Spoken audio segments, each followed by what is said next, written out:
আজকের আলোচনার বিষয় সূরা মাইদার ৩ নম্বর আয়াত এবং সূরা বাকারার ২৮১ নম্বর আয়াত। আসেন আগে সূরা মাইদার ৩ নম্বর আয়াতে আল্লাহ কি বলেন সেটা একটু জেনে নেই।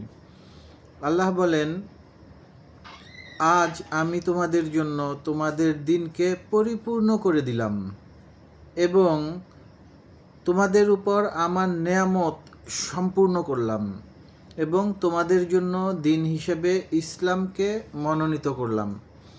এইখানে কিন্তু এই আয়াতের মাধ্যমে আল্লাহ ইসলামকে পরিপূর্ণ হিসেবে ঘোষণা দিলেন এবং আল্লাহর নেয়ামতও সম্পূর্ণরূপে প্রদান করলেন। সেই ঘোষণাই কিন্তু আল্লাহ দিলেন। আর এই আয়াতটা এবং এই দুইটা আয়াতই সূরা মাইদার ৩ নম্বর আয়াত এবং সূরা বাকারার ২৮১ নম্বর আয়াত, এই দুইটা আয়াতই কিন্তু কুরআনের একদম সর্বশেষ দিকের নাজিলকৃত আয়াতের মধ্যে দুইটা।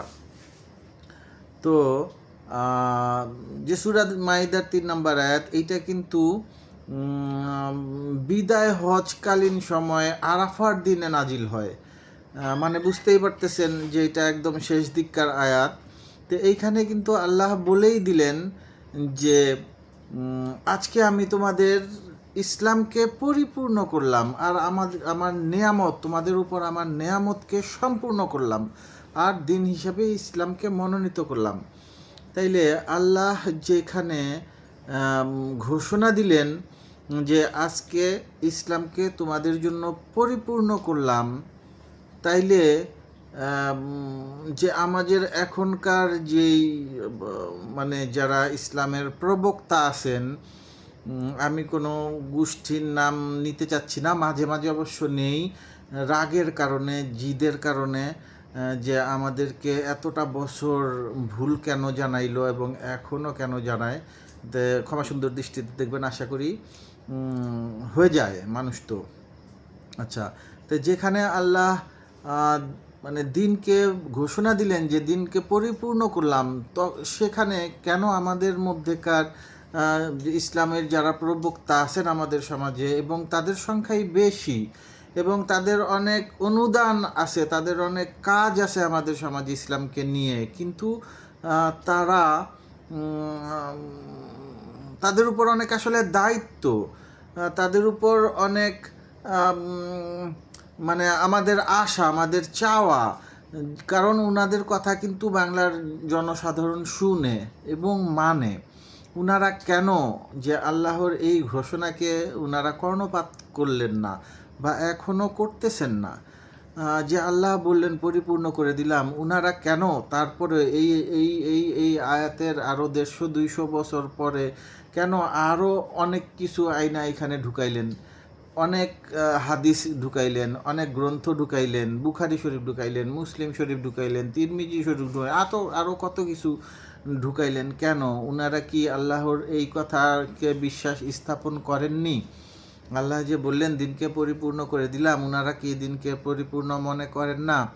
আপনারা একটু বুঝেন, আপনারা একটু চিন্তা করেন আল্লাহর এই আয়াতটাকে নিয়ে। একই আয়াতে আল্লাহ কিন্তু বললেন যে তোমাদের উপর আমার নেয়ামত আমি সম্পূর্ণ করছি। তাইলে এইটার মধ্যেই কিন্তু আমাদের নেয়ামত, আল্লাহর কাছ থেকে আমাদের পাওয়া রহমত, এটা কিন্তু আল্লাহ সম্পূর্ণ করে দিলেন এখানেই।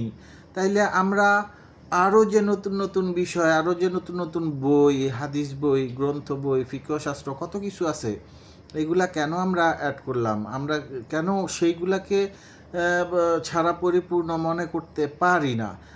আপনাদের কাছে প্রশ্ন রইল।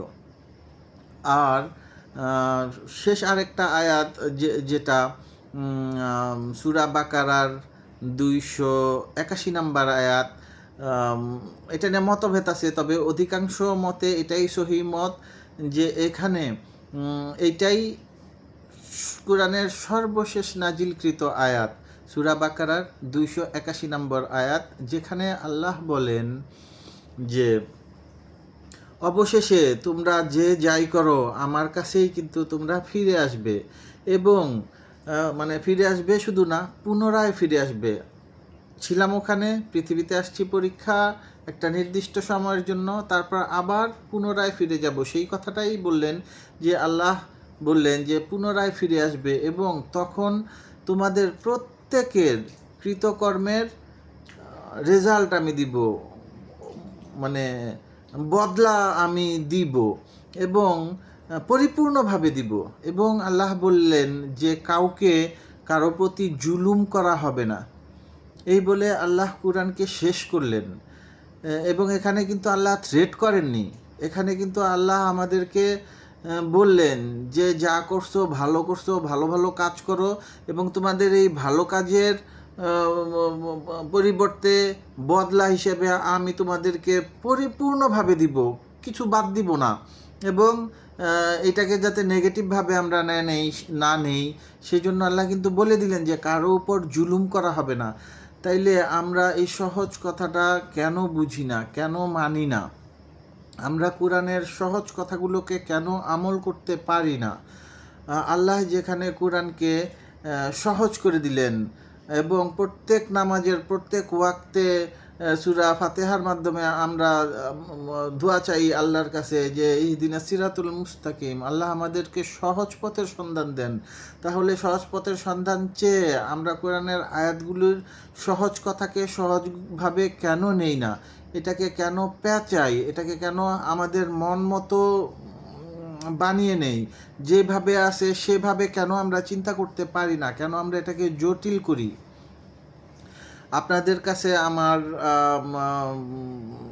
অনুরোধ রইল, আমার আশা রইল যে আপনারা জিনিসগুলো বুঝেন এবং কোরআন অনুযায়ী সবাইকে জানানোর চেষ্টা করেন। জান্নাতে আমাদের সবাইকেই যেতে হবে এবং যেহেতু আপনারাই এখন ইসলামের প্রবক্তা, ইসলামের ধারক বাহক হয়ে গেছেন জনগণের কাছে, মানে সাধারণ মানুষের কাছে, আপনাদের উপর কিন্তু বড় দায়িত্ব। এবং এই দায়িত্বে যদি অবহেলা হয়, দায়িত্বে যদি ভুল হয়, তাহলে তার জবাবও কিন্তু আল্লাহর কাছে আপনাদেরকেই দিতে হবে, কারণ আপনারা ইচ্ছাকৃতভাবেই এই দায়িত্বটা আপনাদের কাঁধে নিয়ে নিয়েছেন। সবার শেষে আল্লাহর কাছে দোয়া কামনা করি, আল্লাহর কাছে দোয়া করি আল্লাহ যেন আমাদেরকে হেদায়েত দান করুন, সঠিক বুঝ দান করুন এবং কোরআন অনুযায়ী আমাদেরকে আমল করার তৌফিক দান করুন। ধন্যবাদ। সালামুন আলাইকুম।